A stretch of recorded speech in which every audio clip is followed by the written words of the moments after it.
Shalom, puji Tuhan. Hari ini kita merayakan Hari Pentakosta, di mana Roh Kudus dicurahkan. Kita percaya Roh Kudus dicurahkan dengan tidak ada batasnya. Seperti Tuhan berkata, Dia mencurahkan roh dengan tidak terbatas. Kita percaya kita akan mengalami kepenuhan roh jika kita berjalan bersama dengan Dia. Amin. Saya hari ini berbicara soal berjalan dalam roh. Berjalan dalam roh. Sebelum saya mulai, saya mau mengajukan beberapa pertanyaan kepada saudara. Tolong dijawab dengan sungguh-sungguh. Tolong dijawab dengan sungguh-sungguh. Apakah kita percaya Yesus mati bagi kita? Amin. Apakah kita percaya darahnya menyucikan kita? Apakah kita percaya keberadaan rohnya di dalam kita? Apakah kita sudah dipimpin oleh roh Allah? Mengecil ya suaranya. Sekali lagi saya bilang, apakah kita sudah benar-benar dipimpin oleh roh Allah?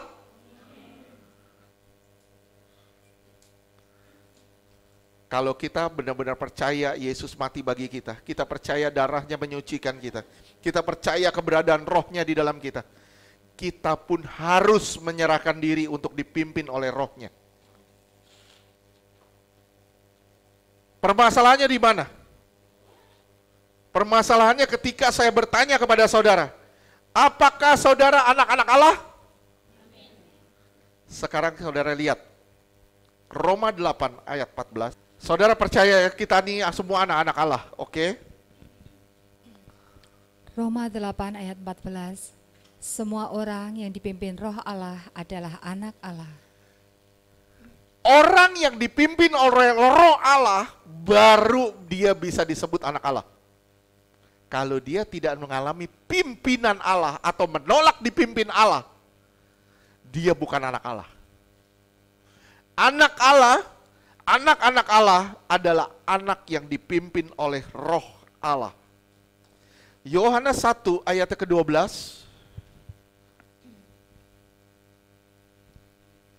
Yohanes 1 ayat 12.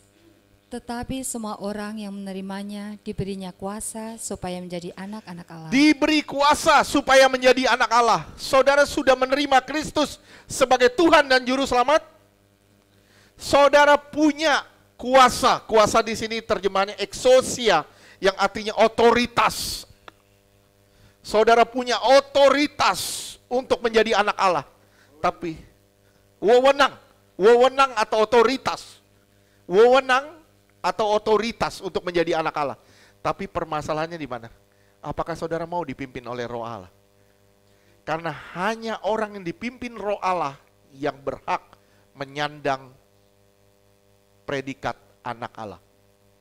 Kalau kita tidak mau dipimpin oleh roh Allah, kita bukan anak-anak Allah. Efesus 3 ayat 16.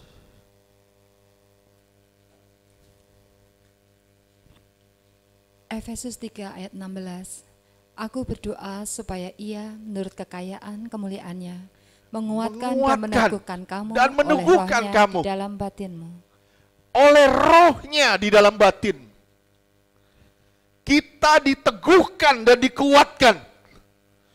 Saudara bukan sekedar diberi kekuatan, tapi saudara juga diberi kekuatan dan kuasa.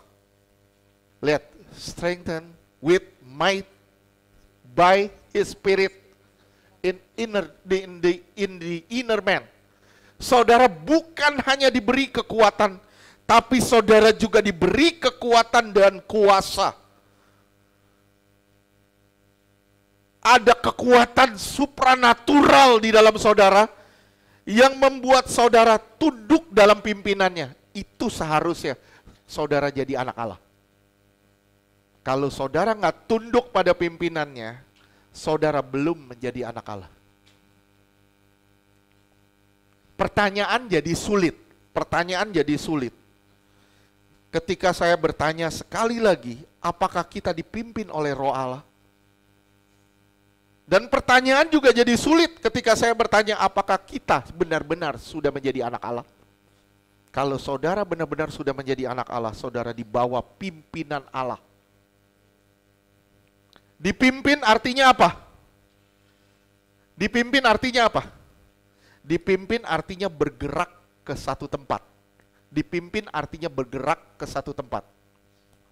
Kalau saudara nggak bergerak, saudara nggak perlu pimpinan. Tapi karena saudara bergerak, saudara perlu pimpinan. Sampai sini paham? Kalau saudara tidak pergi, tidak perlu pimpinan. Permasalahannya begini. Apakah dunia ini rumah saudara? Apakah rumah ini dunia saudara? Apakah dunia ini adalah rumah kita? Bukan. Rumahmu di mana? Di sorga. Berarti saudara sedang dipimpin ke sana. Saudara sedang dipimpin ke sana, saudara bergerak, berarti saudara harus tunduk pada pimpinannya. Sekali lagi, saudara harus tunduk pada pimpinannya. Kemana? Ke rumah abadi di surga. Ke tempat yang kekal di surga. Dipimpin artinya bergerak ke satu tempat. Kalau saudara tidak bergerak, nggak perlu pimpinan. Tapi karena saudara bergerak terus, saudara harus tunduk pada pimpinan Allah. Dipimpin artinya ada kuasa yang dinamis yang bergerak di dalam saudara. Dipimpin juga berarti ada kuasa dinamis yang bergerak di dalam saudara. Bagaimana Israel dapat masuk tanah perjanjian? Saudara pikirkan baik-baik, gimana Israel bisa masuk dalam tanah perjanjian tanpa dia lebih dulu meninggalkan Mesir? Saudara tolong simak baik-baik. Gimana caranya Israel bisa masuk ke tanah perjanjian tanpa dia lebih dulu meninggalkan Mesir?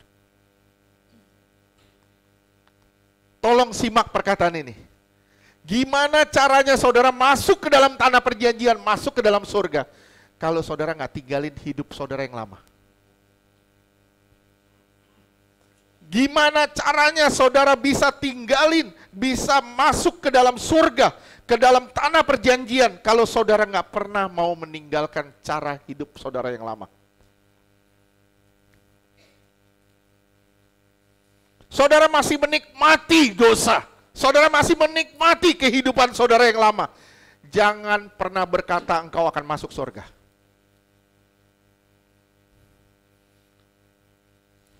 Saudaraku simak ya. Kita harus menjauh dari kehidupan lama. Dengan kuasa Roh Allah yang dinamis, sampai kehidupan lama itu tidak tertampak lagi. Kalau kehidupan lama masih tertampak, gaya-gaya lamanya masih ada, saya bilang, you belum tinggalin Mesir. Sampai Mesir itu sudah gak kelihatan lagi dalam diri kita. Itu tujuannya. Bisa bayangin gak? Bisa bayangin gak? Orang Israel keluar dari Mesir, Mesir udah gak nampak. Udah di balik laut Tiberau. Udah gak nampak. Tapi otaknya, karakternya, sifat Mesir masih ada di dalam mereka. Berapa banyak orang Kristen hari ini seperti itu?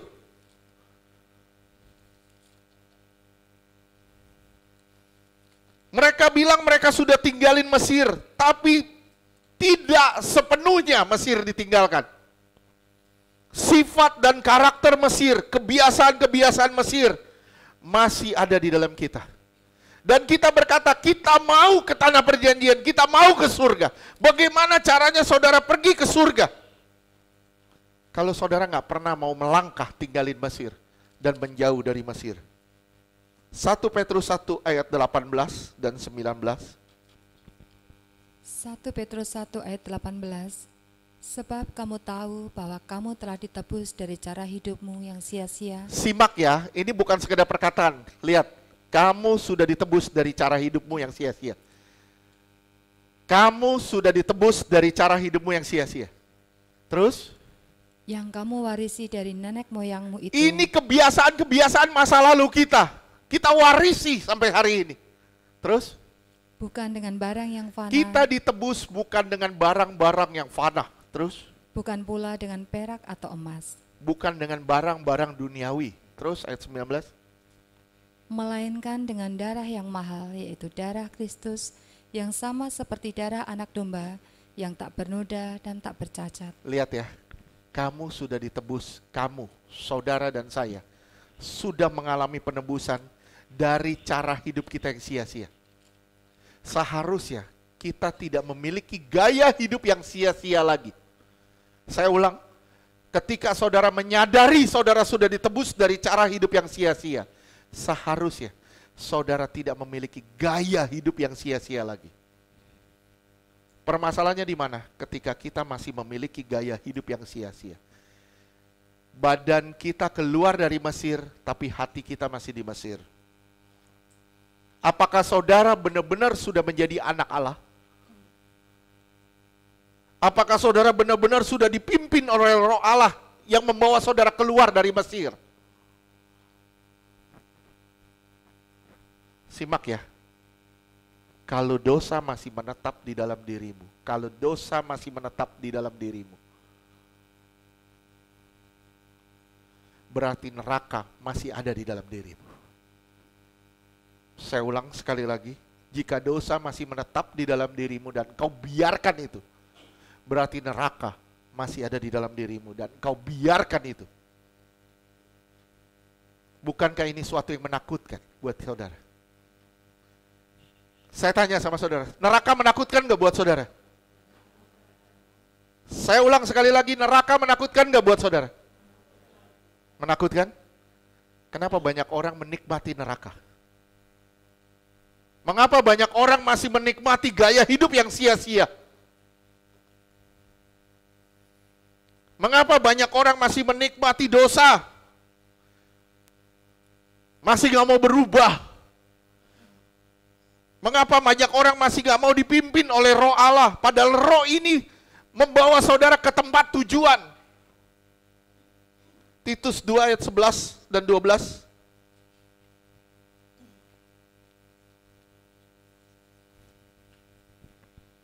Titus 2 ayat 11. Karena kasih karunia Allah yang menyelamatkan semua manusia sudah nyata. Kasih karunia itu sudah sangat nyata. Terus?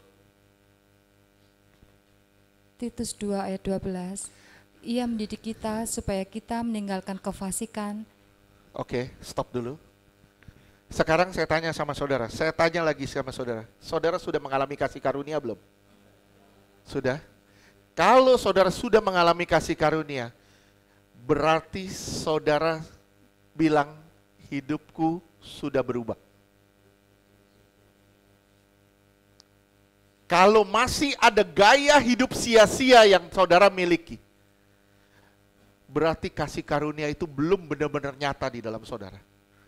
Saya ulang sekali lagi. Kalau saudara masih memiliki gaya hidup yang sia-sia hari ini, berarti kasih karunia itu belum benar-benar nyata di dalam saudara. Mau bukti? Kembali ke ayat 11. Ini perkataan ini menyambung ya, sebab akibat karena kasih karunia Allah yang menyelamatkan manusia sudah nyata. Apa kasih karunianya? Apa yang dilakukan oleh kasih karunia? Ayat 12. Ia mendidik kita supaya meninggalkan kefasikan. Apakah kita masih hidup fasik? Terus, ya. Dan keinginan-keinginan duniawi. Apakah kita masih hidup dalam keinginan-keinginan duniawi? Terus?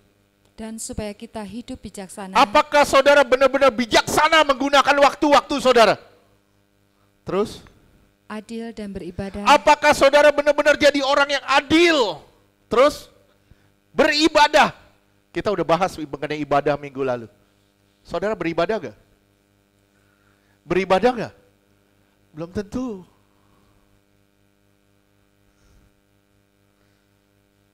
belum tentu kita benar-benar dalam beribadah.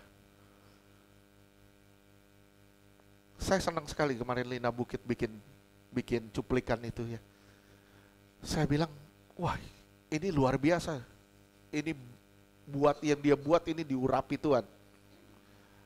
Saya bilang ini responnya itu luar biasa. Kenapa? Sekarang banyak orang ngomongin orang, itu serasa kebenaran. Ngomongin orang, ngejelekin orang, itu rasanya kebenaran. Tahu nggak saudara, itu kefasikan. Sadar nggak saudara, itu kefasikan.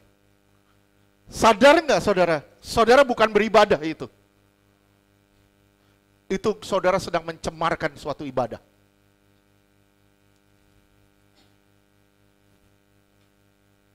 Lihat ya, Tuhan mau kita tinggalin semua cara hidup kita yang sia-sia. Dan bergerak bersama roh, dipimpin oleh roh, baru saudara bisa disebut anak Allah. Kalau saudara nggak bergerak bersama roh dan tidak dipimpin oleh roh, jangan pernah berkata, aku anak Allah. Amin.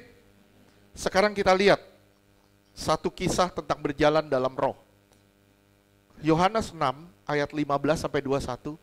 Mungkin saudara semua sudah tahu di sini cerita ini, tapi izinkan saya membahasnya dengan cara yang berbeda. Saya beberapa kali khotbahin ini, tapi hari ini saya bahas dengan cara yang berbeda. Dengan persepsi yang berbeda atau sudut pandang yang berbeda. Ya. Yohanes 6 ayat 15. Karena Yesus tahu bahwa mereka hendak datang dan hendak membawa dia dengan paksa untuk menjadikan dia raja. Ia menyingkir pula ke gunung seorang diri. Iya, dia menyingkir pula seorang diri ke gunung. Terus ayat berikutnya 16. Dan ketika simak hari sudah perkataan mulai demi malam, perkataan baik-baik. Terus murid-murid Yesus pergi ke danau lalu naik ke perahu. Terus Dan menyeberang ke Kapernaum. Ketika hari sudah gelap, Yesus belum juga datang mendapatkan mereka. 18. Sedang laut bergelora karena angin kencang. Iya, 19. Sesudah mereka mendayung kira-kira 2-3 mil jauhnya, mereka melihat Yesus berjalan di atas air mendekati perahu itu. Maka ketakutanlah mereka. 20. Tetapi ia berkata kepada mereka, Aku ini, jangan takut. Aku ini, jangan kamu takut. 21. Mereka mau menaikkan dia ke dalam perahu, dan seketika juga perahu itu sampai ke pantai yang mereka tuju. Oke, lihat ya, saya mau bahas tentang berjalan dalam roh. Yang pertama, berjalan dalam roh itu dimulai dengan menyingkirkan diri dari orang-orang banyak dan mencari jalan untuk bersekutu dengan Allah. Yang pertama, berjalan dalam roh itu dimulai dengan menyingkirkan diri dari orang banyak dan mencari jalan untuk bersekutu dengan Allah. Kembali ke ayat 15. Karena Yesus tahu mereka hendak datang dan hendak membawa dia dengan paksa dan menjadikan dia raja, ia menyingkir pula ke gunung seorang diri. Ngapain sih Yesus ke gunung seorang diri? Ini yang saya sebut dengan recharge spirit. Recharge. Saudara punya HP? Punya HP? Kalau saudara pakai terus HP-nya, drop gak baterainya? Kalau drop mesti diapain? Di-charge. Nah, banyak orang gak sadar yang namanya charger spirit. Nge-charge spirit kita. Banyak orang gak sadar ini. Kita begitu sibuk dengan banyak hal.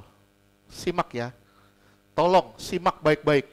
Tolong semuanya simak baik-baik. Kita begitu sibuk dengan banyak hal. Bahkan kita sok sibuk. Rasa seperti sangat dibutuhkan.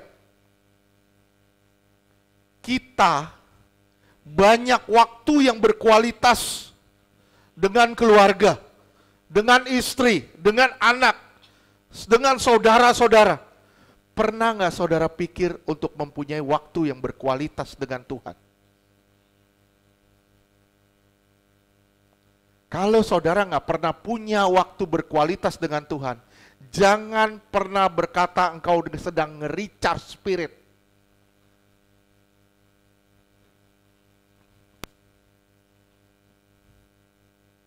Engkau nggak charger spiritmu, nggak bakar spiritmu.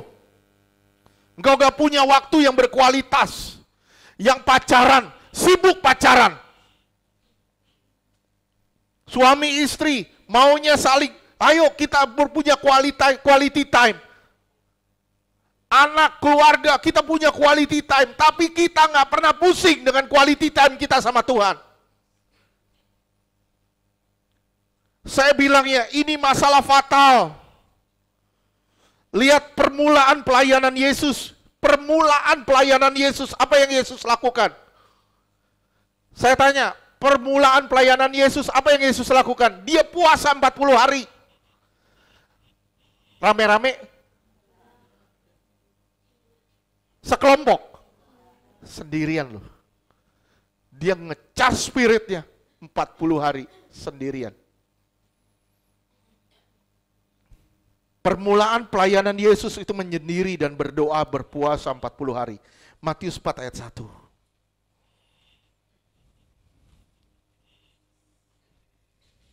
Matius 4 ayat 1. Maka Yesus dibawa oleh Roh ke padang gurun untuk dicobai iblis. Iya. Terus ayat 2. Dan setelah berpuasa 40 hari dan 40 malam, akhirnya laparlah Yesus. Pernah nggak saudara memikirkan ngecas spirit saudara? Kita selalu sibuk dengan sosialita. Kita sibuk dengan handphone kita. Saudara punya grup 15 misalnya. Saudara bisa eksis di 11 grup. Saya bilang, orang ini maha hadir. Dia bisa eksis di mana-mana. Di TikTok ada, di Instagram ada. Di semua sosialita ada. Tapi sayang di hadirat Tuhan gak ada. Sayang luar biasa. Ketika Tuhan mencari, gak ada dia. Kenapa? Tuhan bentar lagi. Balas dulu nih Tuhan. Ini Vera nih, panjang nih Tuhan. Balas dulu. Saya bilang ya, sharing gak ada habis ya. Tapi pernah gak kita pikir untuk sharing sama Tuhan? Recharge sama Tuhan. Saya bilang ya sama saudara ya, ini saya ngomong sama istri saya kemarin. Saya bilang, saya mulai duduk diam di hadapan Tuhan itu mulai dari 20 menit. Dari 20 menit saya diam aja di hadapan Tuhan, saya bersekutu sama Tuhan 20 menit. Kemudian naik ke 30 menit, naik ke 40 menit, naik ke 1 jam, naik ke 2 jam, naik ke 3 jam. Sampai saya pernah naik ke 6 jam. Pernah gak saudara mikirin ini? Duduk diam aja sama Tuhan, bersekutu sama Tuhan. Itu namanya recharge spirit. Kalau saudara bilang mau berjalan dalam roh, saudara harus punya quality time sama Tuhan, bukan saja sama teman-teman. Lukas 6 ayat 12.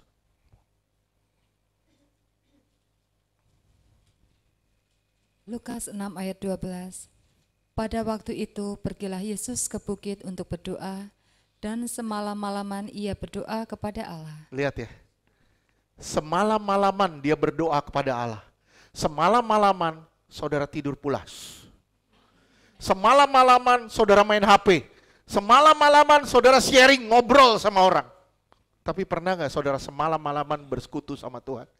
Saudara gak perlu apa-apa. Saudara cuma bilang, Tuhan, asal saya dapat menyentuh sedikit aja dari hadirat Tuhan, saya udah ngerasa sukacita banget. Sedikit aja saya bisa nyentuh hadirat Tuhan, Aduh, rasanya dahsyat banget hidup ini.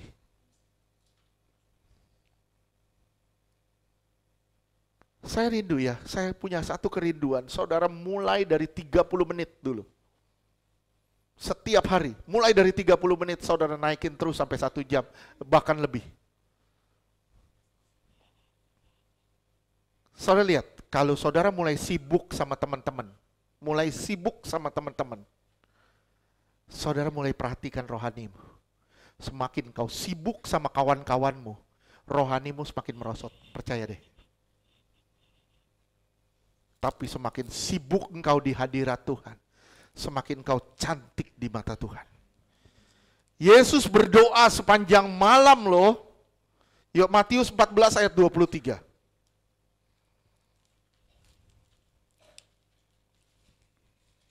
Matius 14 ayat 23.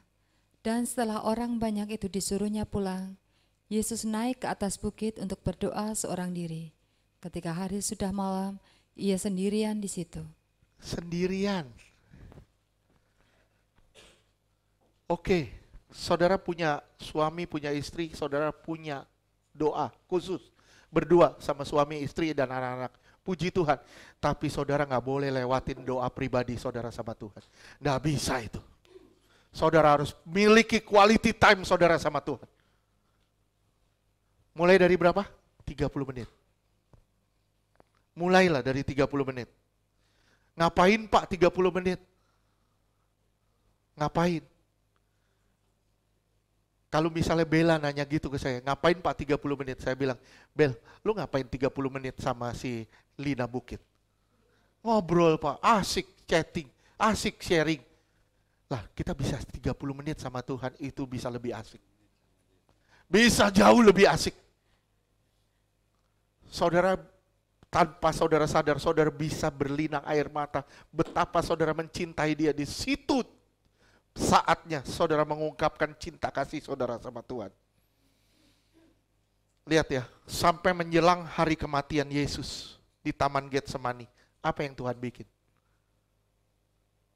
Waktu di Taman Getsemani Tuhan bikin apa? Dia berdoa sendirian. Walaupun ada murid-muridnya, tapi dia berdoa sendirian. Di situ dia mendalami kekuatan. Saya yakin kalau Tuhan gak pernah berdoa, kalau Yesus tidak berdoa, dia gak bakal kuat mikul salib, mikul dosa saudara, mikul kesalahan kita.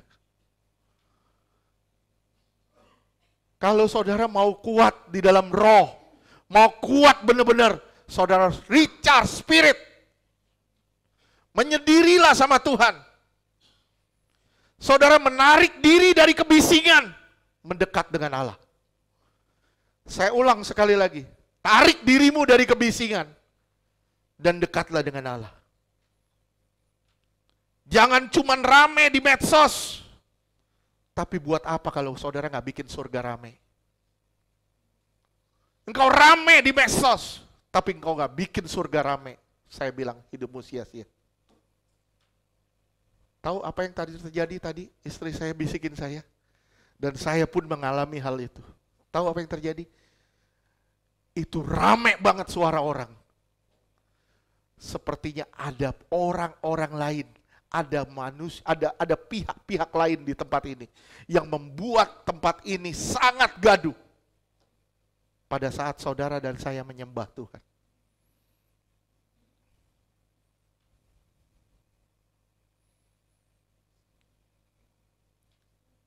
Bisa nggak saudara ngalamin yang begitu sendirian, person to person sama Tuhan, 1 lawan 1 deh sama Tuhan?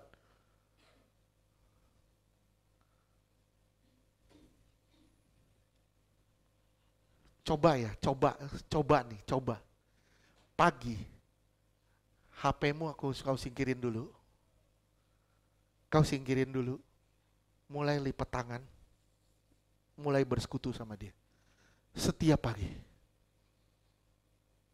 Kalau saudara mengalami itu, saya percaya hidupmu pasti dipimpin sama Roh. Pasti dipimpin sama Roh. Saya bilang, engkau masuk dalam recharge spirit. Di charger spiritmu.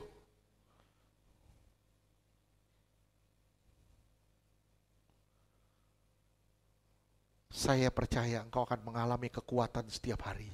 Walaupun jalanmu, aduh susah banget, saya harus dilewatin. Tapi saya percaya ketika engkau masuk dalam hadirat Tuhan setiap hari, engkau akan mengalami kekuatan yang baru setiap hari. Matius 14 ayat 22.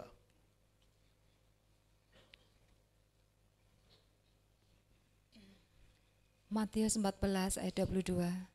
Sesudah itu Yesus segera memerintahkan murid-muridnya naik ke perahu dan mendahuluinya ke seberang. Sementara itu ia menyuruh orang banyak pulang. Oke. Lihat ya. Sesudah itu Yesus memerintahkan murid-muridnya naik ke perahu. Memerintahkan pakai kata memaksa. Dia paksa murid-muridnya naik ke perahu. Memaksa murid-muridnya naik ke atas perahu, mendahuluinya ke seberang. Setelah itu dia menyuruh orang banyak pulang. Supaya apa? Supaya dia bisa menyendiri bersama dengan Bapa. Kita gak bakal kuat ngelewatin hari-hari hidup kita. Sorry, saya bilang. Kita, saudara dan saya gak akan kuat ngelewatin hari-hari hidup saudara. Kalau saudara gak pernah masuk dalam hadirat Tuhan, minimal 1 jam aja setiap hari. Minimal 1 jam setiap hari. Rame-rame Pak? Enggak, sendirian. Sendirian. Kalau saudara bisa masuk setiap hari 1 jam sendirian, saya yakin engkau akan mendapatkan kekuatan demi kekuatan. Saudara harus mulai menarik diri dari hiruk pikuk dunia dan kebisikan dunia untuk mendekat dan mencari Allah. Saudara tarik diri saudara untuk terus mendekat kepada Allah.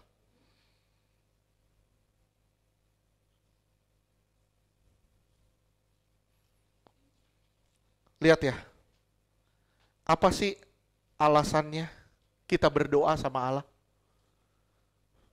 Apa sih alasannya saudara berdoa sama Allah? Apa? Karena saudara butuh kekuatan dari Allah. Betul?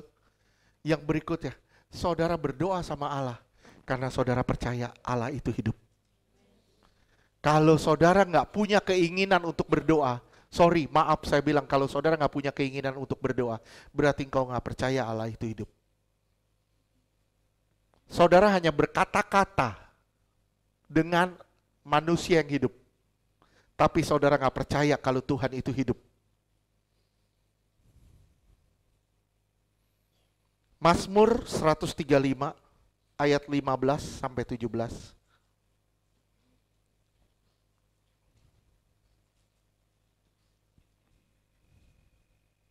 Mazmur 135 ayat 15.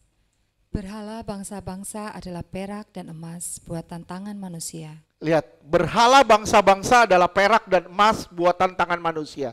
16. Mazmur 135 ayat 16. Mempunyai mulut tetapi tidak dapat berkata-kata, mempunyai mata tetapi tidak dapat melihat. 17. Mempunyai telinga tetapi tidak dapat mendengar, juga nafas tidak ada dalam mulut mereka. Oke. Saya bertanya kepada saudara, saudara menyembah berhala gak? Saya ulang sekali lagi, saudara menyembah berhala tidak? Saya ulang sekali lagi, saudara menyembah berhala tidak? Kita pikir kita tidak menyembah berhala, tapi lihat, berapa banyak orang Kristen punya mulut gak pernah ngomong sama Tuhan. Berapa banyak orang Kristen punya telinga gak pernah mau dengar suara Tuhan. Berapa banyak orang Kristen punya mata, nggak pernah mau ngelihat kemuliaan Tuhan. Saya tanya sekarang sama saudara, saudara nyembah berhala tidak? Kenapa jadi nggak bisa jawab? Kenapa? Karena kita punya mulut, kita malas ngomong sama Tuhan. Kita punya telinga, kita malas dengar suara Tuhan. Kita punya mata, malas ngelihat kemuliaan Tuhan. Kita pikir kita tidak menyembah berhala, tapi lihat ya, Ketika kita malas untuk berdoa, itu tandanya kita sudah menyembah berhala. Saya ulang sekali lagi. Ketika saudara dan saya malas untuk bersekutu dengan Tuhan, itu tandanya kita sedang menyembah berhala.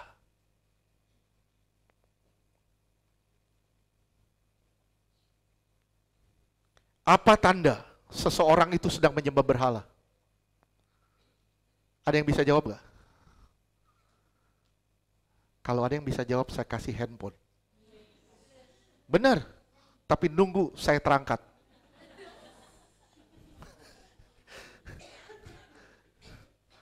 Ada yang bisa jawab? Apa tandanya seseorang itu menyembah berhala? Simak ya, simak. Semuanya saya minta buka telinga nih. Tanda seseorang itu sedang menyembah berhala, dia hanya berdoa pada acara-acara formal.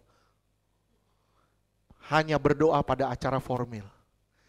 Ketika ada makanan di depanmu, baru kau bilang, Tuhan terima kasih.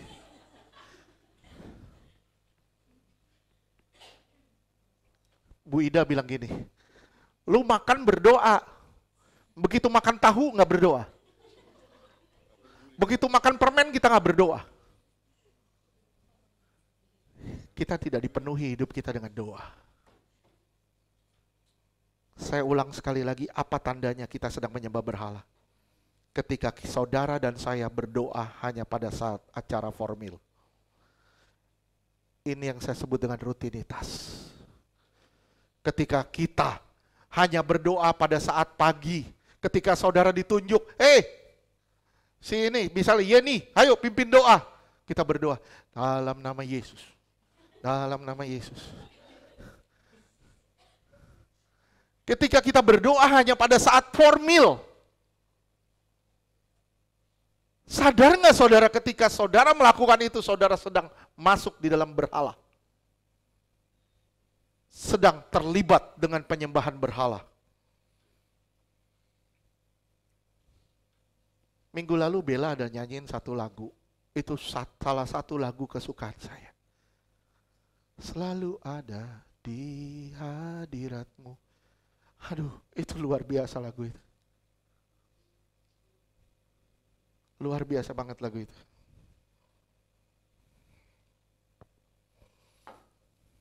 Pernah gak kita mau terus tinggal di dalam hadirat Allah? Kita begitu rindu sama hadiratnya. Kita sembunyi bersama dengan Kristus. Aduh, kalau saudara nggak punya keinginan seperti ini, saya bilang saudara sedang menyembah berhala. Kalau saudara nggak punya keinginan seperti ini, saya bilang saudara sedang tidak dipimpin oleh Roh. Kalau saudara nggak punya keinginan seperti ini, saudara bukan anak Allah.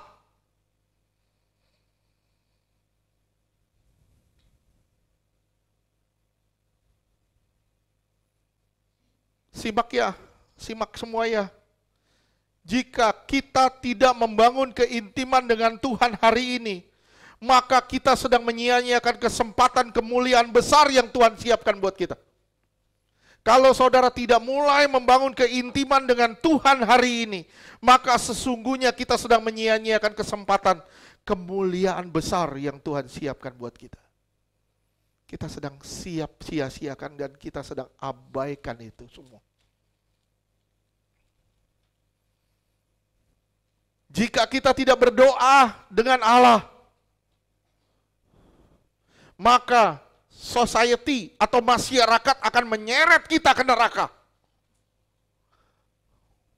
Pergaulan kita akan seret kita ke neraka jika saudara tidak punya persekutuan dengan Allah. Efesus 4 ayat 17 sampai 19.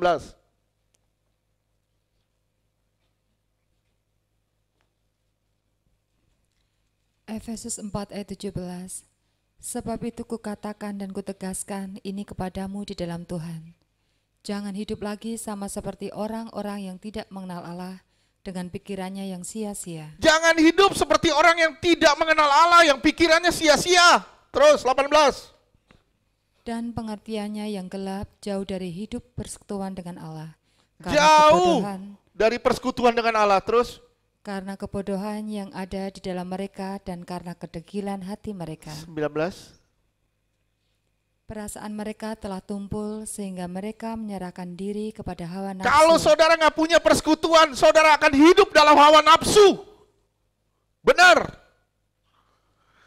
Saudara boleh bilang, waduh Pak, kok firmannya kayak gini? Biarin, enggak apa-apa. Yang penting saudara bangun hubungan mulai hari ini. Jangan sia-siakan kemuliaan yang Tuhan siapkan buat saudara. Nggak pusing dengan masyarakat, nggak pusing dengan society. Gimana caranya saudara diam di hadirat Tuhan? Minimal 1 jam setiap hari. Minimal. Terus.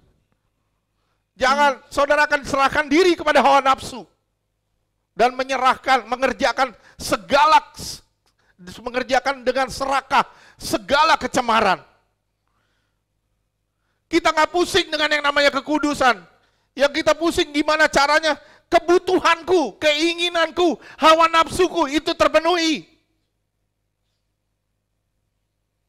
Simak ya, bagaimana kita bisa hidup di dunia tidak seperti dunia. Harus ada kuasa Allah di dalam diri saudara dan saya. Harus ada kerjasama dari kita untuk menolak daya tarik dunia dan kebiasaan-kebiasaan. Kita tolak semuanya yang dari dunia. Kita hidup sesuai dengan firman Tuhan. Saudaraku, kita harus rutin tarik diri dari dunia dan mendekat dengan Allah. Saya bilang sekali lagi, saudaraku, kita semua harus rutin tarik diri dari dunia dan mendekat dengan Allah. Rutin. Rutin. Tarik diri dari dunia dan mendekat dengan Allah. Dalam doa, untuk menyerap pikiran Allah, jalan Allah, kepribadian Allah, kita serap setiap hari. Simak ya, hidup rohani itu seperti pohon. Dan kesendirian dengan Allah adalah akarnya. Hidup rohani itu seperti pohon, kesendirian dengan Allah itu akarnya. Akar terlihat gak? Enggak kelihatan. Tidak nampak, tapi penting. Kebisingan hati dan berbagai distorsi dunia membuat kita menjadi Kristen yang lemah. Saya ulang sekali lagi. Kebisingan hati kita dan distorsi dunia membuat kita jadi Kristen yang lemah. Kita nggak mau berdekat dengan Allah, kita nggak mau bersekutu dengan Allah. Bagaimana saudara dan saya bisa hidup menjadi berkat bagi orang lain jika kita tidak bersentuhan dengan sumber berkat? Saya ulang sekali lagi, gimana caranya saudara bilang, saya mau menjadi berkat bagi orang lain, kalau saudara gak pernah bersentuhan dengan sumber berkat itu? Saudara gak bakal bisa jadi berkat bagi orang lain. Gak bakal. Saya bilang ya, engkau akan menjadi sandungan bagi orang lain, kalau engkau gak bersentuhan dengan Allah. Pasti jadi sebuah sandungan bagi orang lain, kalau engkau mau mendekat dengan Allah. Ntar kerjaannya ngapain? Kerjaannya ngomongin orang. Kerjaannya jelekin orang. Saya selalu bilang sama saudara, orang yang suka ngomongin orang pasti gak pernah ngomong sama Tuhan.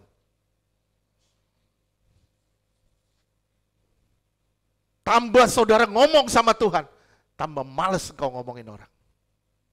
Benar. Amin gak? Oh, saya berharap ini nancep benar. Jadi kalau ada yang mau ngomongin orang, tutup mulutnya. Dia bilang, mulutmu nerakamu. Oke.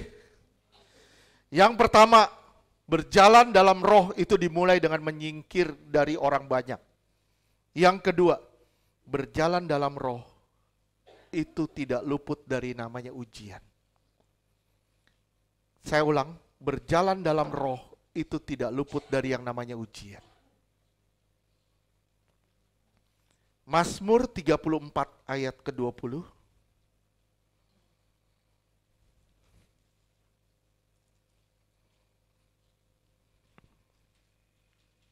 Mazmur 34. Bacanya sama-sama deh.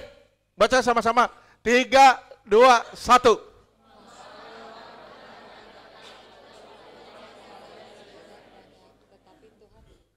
Hebat gak? Kemalangan orang benar itu banyak. Tambah benar, tambah banyak malang.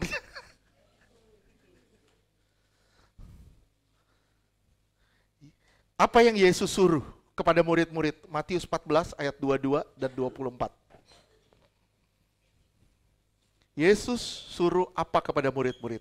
Matius 14 ayat 22 sampai dengan 24. Matius 14 ayat 22. Sesudah itu Yesus segera memerintahkan murid-muridnya Yesus naik ke perahu perintahkan muridnya untuk naik ke perahu. Terus? dan mendahuluinya ke seberang. Sementara itu ia menyuruh orang banyak pulang. Ayat 24. Perahu murid-muridnya sudah beberapa mil jauhnya dari pantai dan diombang-ambingkan gelombang karena angin sakal.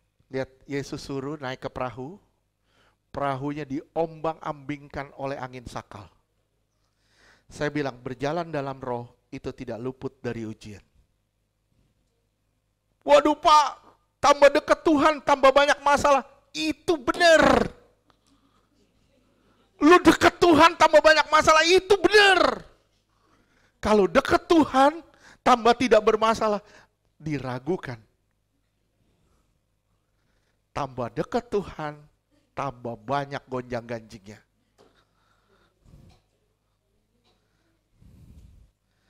Tuhan gak janji, Tuhan gak pernah janji jalanmu bebas dari masalah. Simak ya, simak ya. Tuhan gak pernah janji jalanmu bebas dari masalah. Tapi Tuhan janji engkau ikut dia, engkau menang dari masalah. Tuhan gak pernah janji engkau bebas dari masalah. Tapi Tuhan janji engkau menang atas semua masalah. Tolong digarisbawahi perkataan ini. Tantangan dan kesusahan itu adalah kesempatan untuk mengalami kebaikan Tuhan.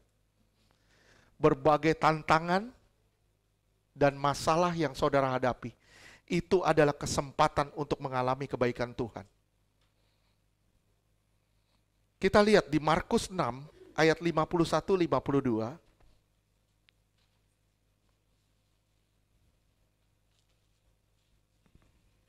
Markus 6 ayat 51. 51, 52 ya. Lalu ia naik ke perahu mendapatkan mereka, dan angin pun redalah. Mereka sangat tercengang dan bingung. Ya, 52. Sebab sesudah peristiwa roti itu mereka belum juga mengerti, dan hati mereka tetap degil. Lihat murid-murid, ini murid-murid. Peristiwa ini peristiwa habis apa? Habis apa? Habis 5 roti 2 ikan. Itu mujizat besar yang Tuhan kerjakan. Sekali lagi, mujizat besar yang Tuhan kerjakan. Mereka harusnya melihat, waduh luar biasa Tuhan bekerja. Tapi begitu naik ke perahu, angin sakal hantam mereka. Lihat di situ dibilang, mereka belum mengerti. Mereka pasti ngedumel di atas perahu. Saudara pasti ngedumel ketika masalah datang. Kenapa? Walaupun banyak mujizat, tapi engkau degil. Hatimu masih keras. Kenapa? Karena engkau masih menantikan mujizat, tapi tidak mengerti tandanya. Ketakjuban dan ketakutan karena keras hati. Mereka belum paham mujizat Tuhan. Mereka melihat mujizat, tapi tidak tahu maksud dan tujuan dari mujizat. Orang-orang banyak melihat mujizat, tapi tidak tahu maksud dan tujuan dari mujizat. Mereka melihat mujizat, tapi tidak melihat tanda dari mujizat itu. Mujizat itu tanda jalan. Saya bilang mujizat itu tanda jalan. Tanda jalan supaya saudara tidak berbalik arah dan ikut Tuhan. Itu supaya saudara berbalik arah dan ikut Tuhan. Itu tandanya mujizat itu. Tuhan cuma membuktikan kalau dia hidup. Yohanes 6 ayat 26.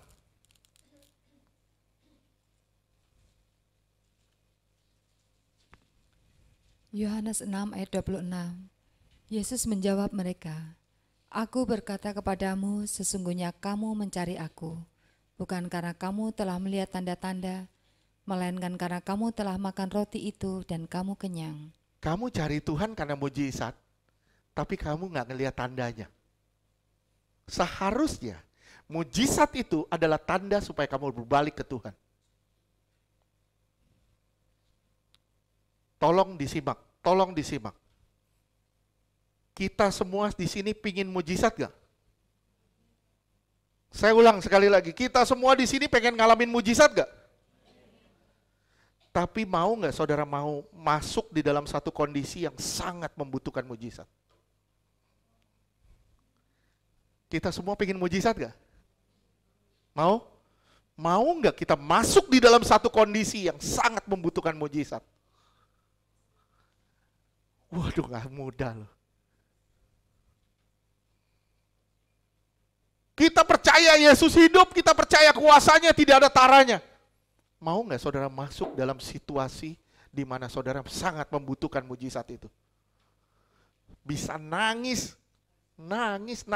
sampai air mata kayak darah lu. Tuhan jahat, enggak, Tuhan bentuk kamu. Saya bilang sama saudara ya, kalau kita nggak ngotot untuk sampai pada tujuan Allah, berarti kita juga nggak ngotot untuk dapat mujizat. Karena itu mujizat itu identik dengan tujuan Allah. Saya ulang sekali lagi, kalau kita nggak pernah ngotot untuk sampai pada tujuan Allah, berarti kita juga nggak ngotot untuk dapat mujizat. Karena mujizat adalah identik dengan tujuan Allah. Lihat ya, Galilea, itu lebarnya 8 mil. Panjangnya itu 13 mil, sungai di Galilea. Lebar 8 mil, panjang 13 mil. Mereka terkatung-katung terkena angin sakal sejauh 3-4 mil, jam 3 malam. Apa yang terjadi? Begitu Yesus naik di perahu, langsung nyampe di tepi pantai. Bukankah ini mujizat? Saya ulang sekali lagi. Begitu Yesus naik, Alkitab mencatat langsung sampai di tepi pantai.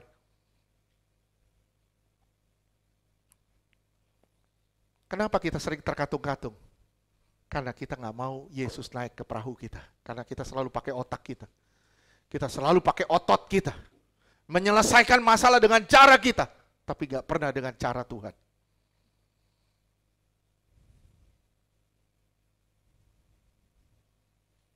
Orang yang berjalan dalam roh adalah orang yang berjalan dalam mujizat.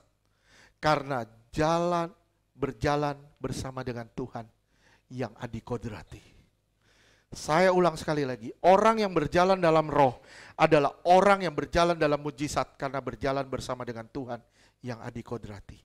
Yohanes 6 ayat 21.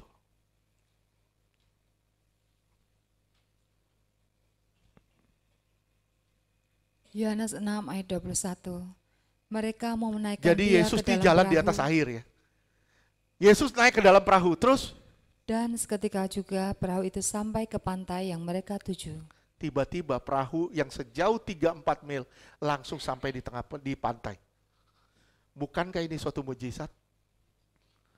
Mau gak saudara berjalan dalam roh? Mau gak saudara menyendiri bersama dengan Tuhan? Mau gak saudara siapin waktu terus masuk di dalam persekutuan dengan Tuhan? Yang pertama tadi dimulai dari menyingkirkan diri dari orang banyak. Yang kedua, berjalan dalam roh itu tidak luput dari ujian. Nah, ketiga, berjalan di atas air adalah berjalan dalam roh. Berjalan di atas air sama dengan berjalan dalam roh. Berjalan di atas air adalah mujizat menentang gravitasi. Siapa di sini bisa jalan di atas air? Siapa? Bu Ati saya tahu bisa jalan di atas becek. Tapi di atas air tidak ada orang bisa berjalan. Kenapa? Dia pasti tersedot gravitasi ke bawah. Betul nggak? Betul nggak? Begitu saudara berjalan di atas air, itu berarti saudara sedang berjalan di atas roh. Dan daya tarik dunia tidak bisa menyeretmu ke bawah. Saya ulang, ketika saudara berjalan di atas air, daya tarik dunia tidak bisa menyeretmu ke bawah. Itu tandanya saudara sedang berjalan di dalam roh. Berjalan di atas air adalah mujizat menantang gravitasi. Ada kekuatan supranatural untuk menentang kekuatan-kekuatan alam. Kekuatan alam seperti kuasa daging, kuasa dunia, kuasa dosa. Tarik kita ke dalam. Tapi kita, ketika kita berjalan bersama dengan Tuhan, kita pasti sanggup melawannya. Berapa banyak orang kalah dalam dosa, hidup dalam dosa. Kenapa? Karena dia gak pernah bersekutu dengan Allah. Karena dia tidak melibatkan Tuhan di dalam dirinya. Dia tidak mau membawa Tuhan masuk ke dalam perahunya. Akhirnya apa? Dia gak bisa berjalan dalam roh. Berjalan dalam roh adalah berjalan dalam kehidupan yang supranatural. Simak sekali lagi baik-baik. Berjalan dalam roh adalah berjalan dalam kehidupan yang supranatural. Petrus alami distorsi, intimidasi. Matius 14 ayat 30.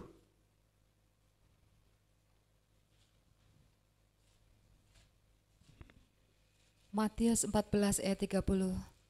Tetapi ketika dirasanya tiupan angin, takutlah ia dan mulai tenggelam lalu berteriak, Tuhan tolonglah aku. Lihat ya, ketika dia ngalamin distorsi, intimidasi, dia merasakan sesuatu, artinya jiwa kita belum beres. Ketika jiwamu belum beres, engkau pasti tenggelam di dalam kekuatan dunia. Ketika kita nggak beres, kita bilang, Tuhan, mana janjimu? Tuhan, mana yang katanya engkau hebat, yang katanya engkau pasti menolong, mana Tuhan? Saya bilang, orang pertama yang bisa komplain sama Tuhan itu Abraham. Tuhan ngomong sama dia, keturunanmu seperti pasir di laut. Lihat, 25 tahun kemudian baru dijawab. Kenapa Tuhan jawab? Tuhan mengasihi saudara. Tuhan mengasihi saudara. Oleh sebab itu dia menjawabnya sesuai dengan perubahan hidupmu. Kenapa? Karena dia mengasihimu. Gampang buat dia jawab semua persoalanmu. Saya ulang ya.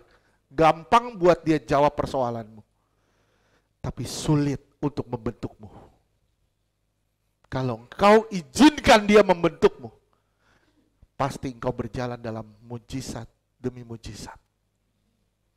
Saya ulang, ketika engkau mengizinkan dia membentukmu, engkau pasti berjalan dalam mujizat demi mujizat.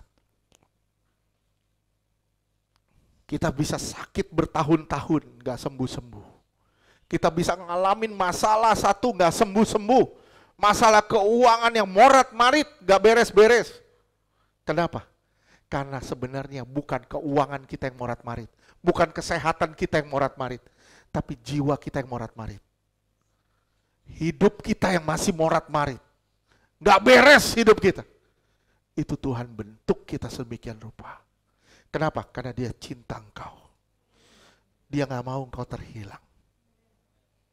Itu cintanya Tuhan. Bisa bayangin? Simak ya. Langkah demi langkah Petrus itu adalah langkah mujizat. Betul gak sih? Ini misal Petrus nih. Petrus, dia jalan di atas air. Ini misalnya air. Saya di sini, sini Yesus. Kamu jalan ke sini. Tuh, setiap langkahnya itu mujizat.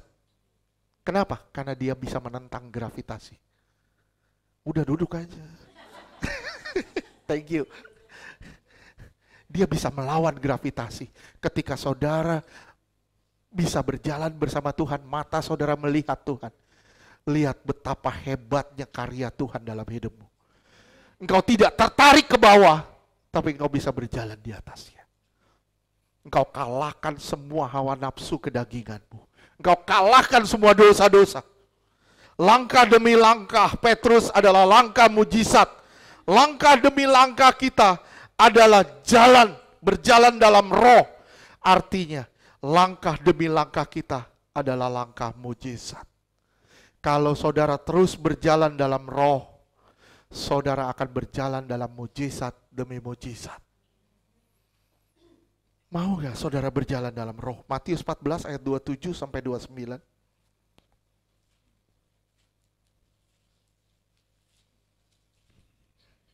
Matius 14 ayat 27. Tetapi segera Yesus berkata kepada mereka, "Tenanglah, aku ini, jangan takut." Tenang ya, jangan takut ya. Terus? Lalu Petrus berseru dan menjawab dia, "Tuhan, apabila Engkau itu, suruhlah aku datang kepadamu berjalan di atas air." Petrus bisa jalan di atas air gak? Bisa ketika matanya ngelihat Yesus. Ketika saudara memandang Tuhan terus, saudara bersekutu dengan Tuhan terus, saudara berjalan dalam roh. Terus? Kata Yesus, "Datanglah." Maka Petrus turun dari perahu dan berjalan di atas air mendapatkan Yesus.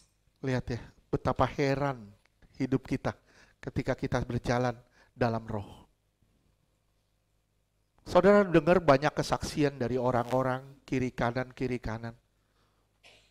Saudara harus berjalan bersama dengan Tuhan, sumber kesaksian itu. Sumber mujizat itu. Kalau saudara berjalan terus bersama Tuhan, saya percaya langkah demi langkahmu adalah mujizat. Saya ulang, langkah demi langkahmu adalah langkah mujizat.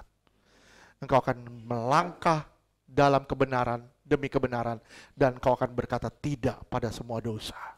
Engkau akan hidup dalam kemenangan demi kemenangan. Tuhan memberkatimu. Amin.